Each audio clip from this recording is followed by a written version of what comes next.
that's a hard punch, a nice punch actually.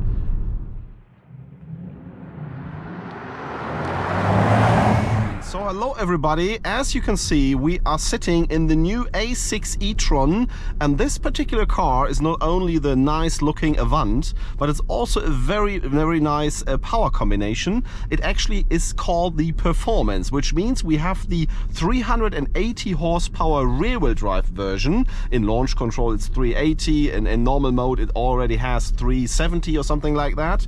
And with that of course we want to find out how fast it goes using the race box. Unfortunately, yeah, the roads are not perfect here, and it's hard to find, let's say, a piece on Tenerife where you actually have a flat piece in order to do a clean run. But I mean, the numbers will give you an idea of how good the car is pulling. We actually have a very nice exterior color. We also have a very nice interior trim here with this cloth inside, and also the non-leather. As far as I understood it, it's a leather-free interior with those bright seats that we have here. And on the other hand, we also have yeah, the S-Line version in the end. And without further talking, let's do the first run 0 to 100 here. See what the numbers are. We will actually do an uphill run first in order to see how that works, and maybe a downhill run later. And yeah, I don't know, the math is probably not the middle. This is not a, let's say, a scientific test, but as said, it gives you an idea on how it goes.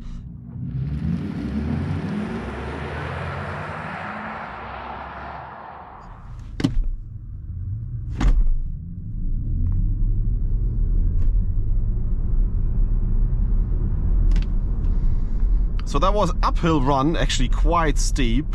5.9 seconds. Let's turn around and do the other direction. See how fast the thing goes. Launch control activated. Oh yes, that's a hard punch, a nice punch actually.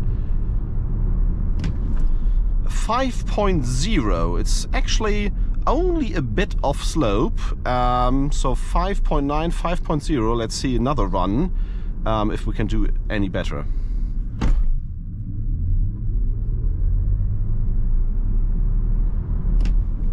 So that was a 4.8 seconds, even better actually. Of course also a bit of downhill, but I would say you're probably getting in the direction of yeah, the 5 seconds definitely on a flat piece, maybe 5.1, 5.2 the corrected time. So similar to the S6 version, we're actually beating the numbers that the factory is claiming, because it seems to be that even without launch control mode, you are able to reach what the factory is claiming, and in total the car is even a bit quicker. So without further talking, yes, I know this was one of the quicker tests that we did, but I just wanted to show you the real accelerations of the rear-wheel drive e-tron Performance. I think the numbers are quite interesting. The car also reaches 210 on the Autobahn, so really eager to also test this car in Germany on the Autobahn. And I would say from a top speed perspective, from a pull-through perspective, from an acceleration perspective, it's definitely fast enough. And the good thing is that this car has the 100 kilowatt-hour battery,